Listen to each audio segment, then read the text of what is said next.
Good afternoon, everyone. Thank you for joining us today on State of Our Workforce.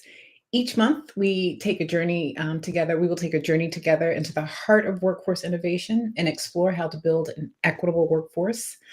My name is Michelle Wilson. I am the Director of Evaluation and Learning at the National Fund. And as always, I'm super happy to be here. And I'm excited to have the other Michelle. Collectively at work, we are known as the Michelles. So happy to have Michelle Rafferty here, our Chief Program Officer at the National Fund, for our look back and look forward. Hey, Raf, how are you? I'm great. I am happy to be joining you. I've been waiting all year for my chance to join you on the infamous State of Our Workforce.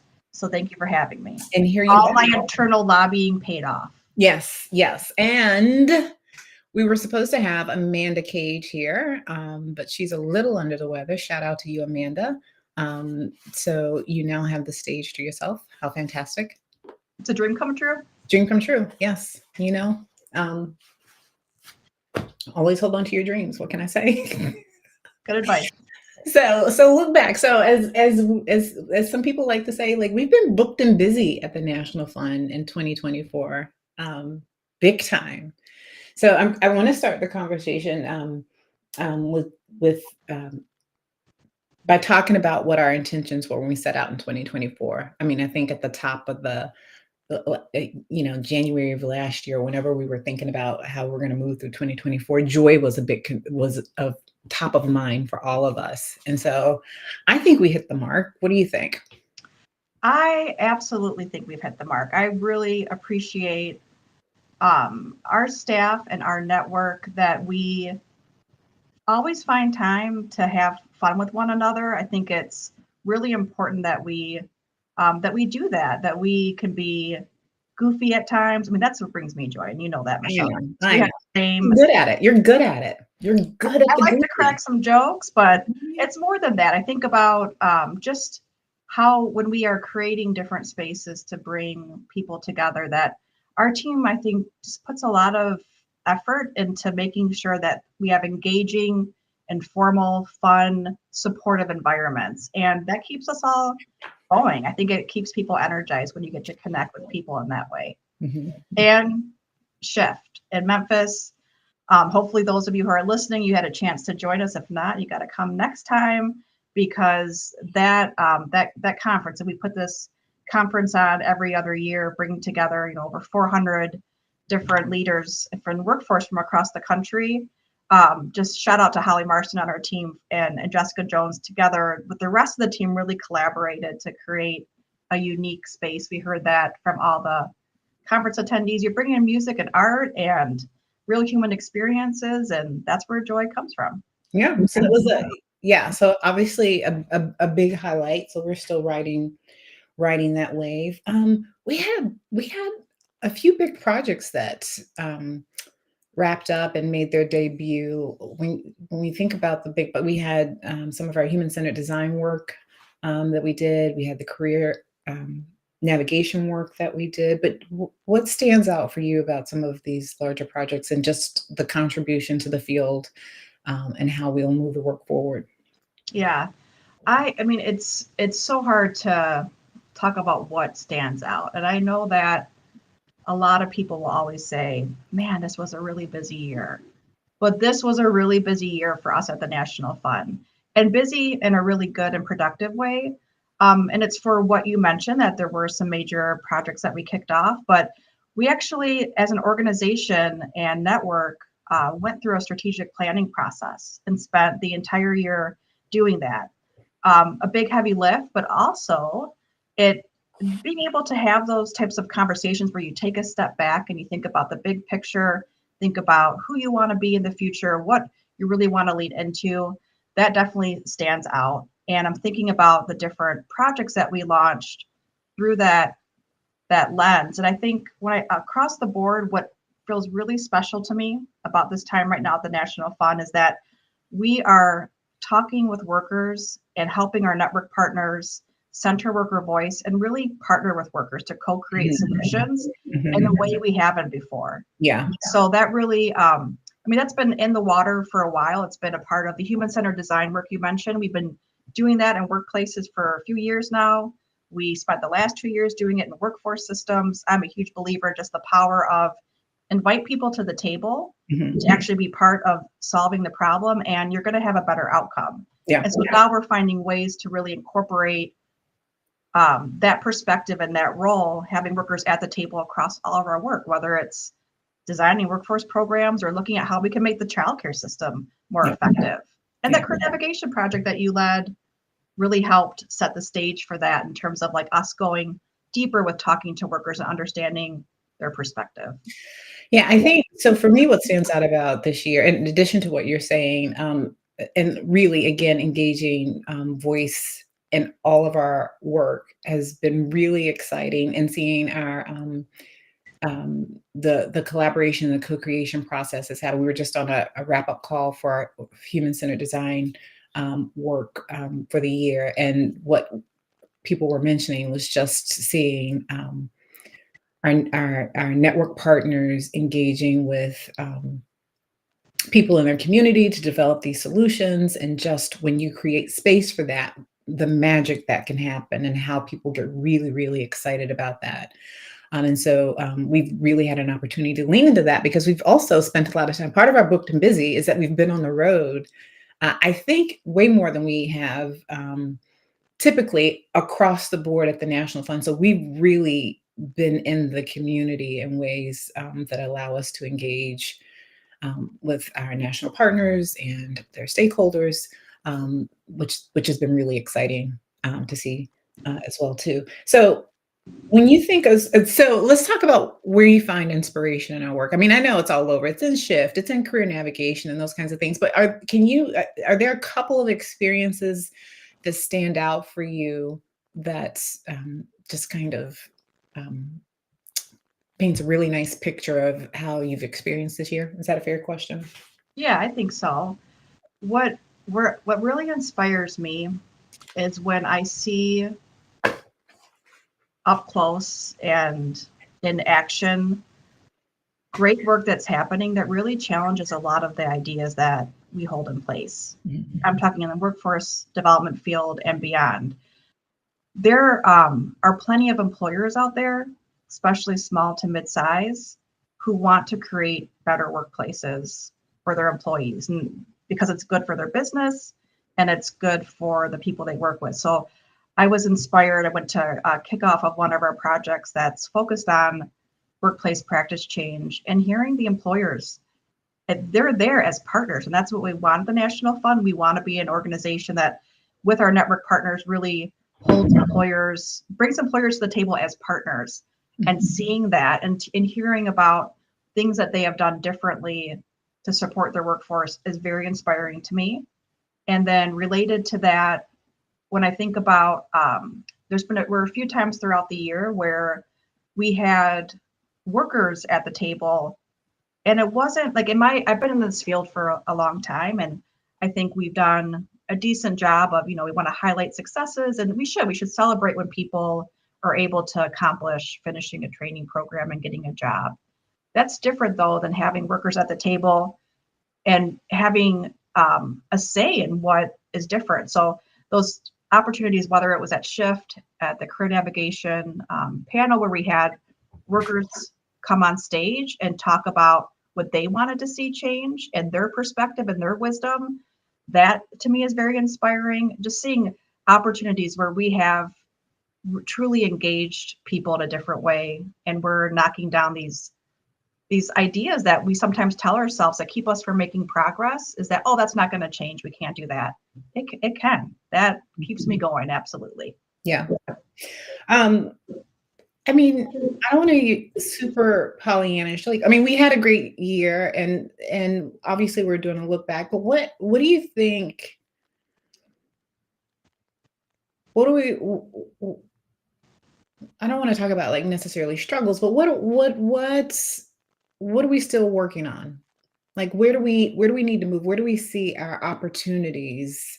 I mean, obviously we know what workforce development challenges we have in front of us, and we want to work through those, but particularly with the National Fund, what kind of opportunities do we have based on what we've learned and and how we want to move? What opportunities do we have in moving forward? Yeah. So at the National Fund, we are focused in through our strategic plan process, really are confirming and defining our vision and mission as advancing race equity in the workforce. Mm-hmm. And we're not backing down from that. We see how important it is to create equitable practices, policies, and systems, because that's the only way that we're going to move forward as a country. That's the way that we support all families, businesses, communities. That's important that we continue to lean into that. That's really, really hard work to do. Mm-hmm. So, especially when you think about bringing that lens to workforce development, it hasn't been that long. I mean, and again, like my experience has largely been in more traditional workforce development spaces, workforce boards or community organizations. And we've talked about equality and equity and making sure we're reaching people who haven't had opportunities, but to really shift systems to make them more equitable is a whole different ballgame. And it's new to our field. And we have some really exciting things that we're testing out. We have awesome network partners who are also doing that work locally, but to figure out how to turn that into an ongoing practice and how to sustain it, figuring out where we can really lean in as the National Fund staff to support that, and where we have network partners who benefit from talking to one another. So there's just, of course, we have room to improve in that area. And, we're going into a year that is going to be different than the past several years have been. I think there's a lot of uncertainty, a lot of fear about what that might mean. But I think we're in a position at the National Fund to stay really steadfast on our commitment to race equity and be here to create a supportive community for our network partners as they navigate different and new political, community, local environments. Mm-hmm. So we got all kinds of things we still need to lean into. Yeah. Yeah. Well, that's a nice segue into like looking ahead. So, I mean, obviously doing that, but are there, when you think about 2025 and beyond, if you were to coin it, it will be the year of what? Let's just go ahead and do this. It's the year of what, Rafferty? I'll give you 10 seconds to think about it. There's nothing I'm worse at than trying to name things that don't have about like 25 words associated with it. So I don't know that. That's true. I don't know if I can do that for you, Michelle, but I can speak to what I'm excited about. Okay, well, go for that. Yeah, we'll be here all day. Yes. Okay. Yeah, and at the end, you can try and boil it down to one word. So I mentioned we've been going through a strategic planning process. So we are excited. We cannot wait to start to share components of who the National Fund's going to be going forward. I've already given away the most important detail that we will be continuing to focus on advancing race equity in the workforce, but we're going to really lean in more to thinking about what it takes to change local systems. And we hear that term thrown around a lot, systems change. We are in a really, I think, unique position where we have a network that we work with over the long term, and our network partners work over the long term with a variety of stakeholders. That is a special, special place to be in. Mm-hmm. And I think there's so much that we can do and lean into and thinking about just how do you actually think about broader systems and look at all the different levers that we can push to try and make a difference. Mm-hmm. But it's like, it does still feel, even though there's been a lot of talk and work about systems change, it's still like a big, scary, sometimes, intimidating space to be in. So there's excited to share, more about what's coming. And then more concretely, some of the projects that we're working on right now, I think are super exciting. We are tackling, this is another place that could be intimidating, but we're tackling the issue that lack of access to affordable, accessible childcare holds our entire workforce and country back. Yeah. And we're taking our approach to look at why is there a worker shortage? It's because job quality needs to be improved. So I'm excited about that work. And I'm excited about, go ahead, Michelle. No, I was going to say, so you're going to cut me off. No, well, the childcare work, I mean, it's fascinating, right? It's fascinating to see the communities that we're working with have, again, very local based place-based challenges, but also how they rise up, and there's a through line around all of them, and it is around job quality, which in some ways you may like, well, that's not really that much of a shocker, but the ways in which you can address it are numerous, right? And they have Mhm. each taken a different approach, and I think that's really fascinating. So for me, just following along and supporting that project from the evaluation and learning end has been really, it's been exciting to see. And they're excited to be partnering with us on it. And what we're able to do in this space is we're able to use the tools that we've developed over the years through some of our other projects to engage with our stakeholders, our network partners, and our stakeholders on this, whether it's the job quality outcome maps that we Mhm. use when you're talking about job quality, whether it's like the systems change and those conversations that we have, not just with our network partners, but our stakeholders, whether it's the career navigation work, like we're able to bring the tools and resources that we've developed through our other projects, and to see it so clearly land in a project like childcare is really, it's good to see. Yeah, for sure. And I think what we've learned over the past few years, and I think definitely have seen this past year, is how much intersection there is across our different bodies of work. And that's Mhm, how real life works. Like mhm, when workers are navigating their careers, they're encountering workplaces, different types of employers, different types of, community college, K through 12 system, workforce programs, all of that. And, this work doesn't happen in silos. So we are also looking at ways that we can be more thoughtful about how we integrate our tools and frameworks and just our approaches. mhm. So I was going to try and coin the year, but Go ahead, you can work on it. the I'll give year. you 10 Jeopardy seconds. No, no, no, no. And you Let's have move my different on. Yeah, I didn't want. Jeopardy I can already seconds. tell before it comes out. It's not going to be a good brand. Okay. So I mean, again, we didn't want to spend a whole lot of time on LinkedIn Live today. We really just wanted to do a look back and a look ahead, um, and end on a really high note because it's been a good year for us. What are you looking for? We're about to go into our collective rest season at the National Fund. What are you looking most forward to doing in your off time that you can say Well, on air? that I can say on air. Thank you for that clarification. You Important. know, I am looking forward to spending time with my kids. I think they're hilarious, which is nice for me. I actually like spending time with them. They're funny. They're funny. They are. And just, spending some time sitting on the couch watching TV. I like to do that. It's not super exciting, Michelle. Not very Mhm. exciting. But But I know how to sometimes it's relax like like no one else does. yes, that's true. So I'll be doing that. Okay. How about you? Oh, good. I was going to wait for you to ask me. Yes, I knew. I knew. How about you, Michelle? I was like patiently waiting, like she better ask me. Like, what am I doing? Same, but in place of the kids, it's the dogs. Yeah, that kind of Yeah. thing. It's still the same. Yeah, Yes, they're both housebroken. So yes. lucky for us.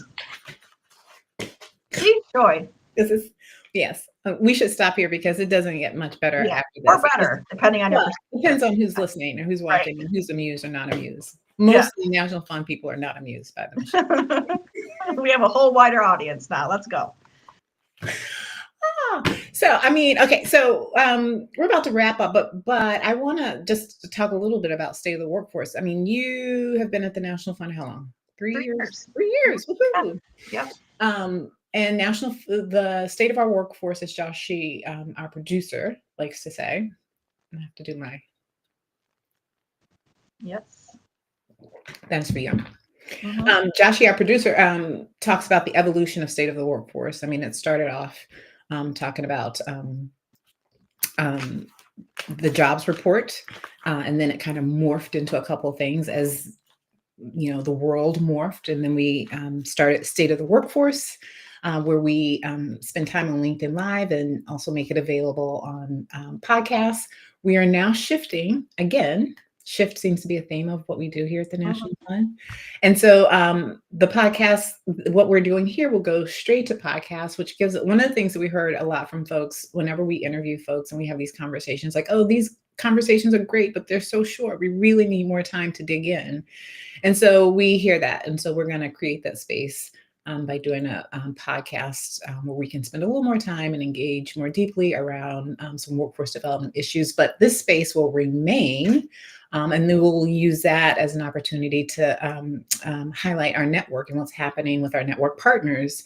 And so that will be hosted by Henry Danner, one of our network manager who works with Holly. They're a great team. And so, and I'm not sure, he and Holly may go back and forth. It might just be Henry or whatever, but we're excited about having that platform to just focus on our network partners and their stakeholders and our stakeholders there, and having some really larger, bigger, deeper conversations around workforce. And so look for that in 2025. So we're excited about that. Oh, yes. So what do I have to do to be part of the agenda for 2025? Who do I need to talk to get back on State of Our Work? Well, I mean, you have to know someone. Right. I'll work on that. You work on that. I mean, I can't. Before we close, Michelle, you made me realize something before we end. I just want to thank all of our network partners across our 30 plus communities that have been such a big part of our success this year, that really contributed a lot of their time and great thoughts and idea and energy to helping us with our strategic plan. We also had a lot of other external partners that were a great help. And of course, our amazing, fantastic staff and our great board. Just can't leave without saying that end of the year. Thank you for all for making this such an amazing year. It's been a good year. Not gonna lie, it's been a good year, Raf. I agree. Do you have a cup where we can do a toast? I have a cup of water. I do. Okay. I mean, it's a purple fork. All right. Cheers. 2025. Yay. Thank you, everyone. That does it for us. Thank you for joining us on State of Our Workforce. It's our last one of 2025. We look forward to seeing you. And did I say 2025? That's coming next. Yes, we look forward to seeing you in 2025. See, we're there. We're at the end of the year. We should hop off now. But thank you, everybody. We look forward to continuing the conversations with you around workforce development and digging into issues that matter to us all. And we hope you have a fantastic holiday and a happy early 2025. Bye, all.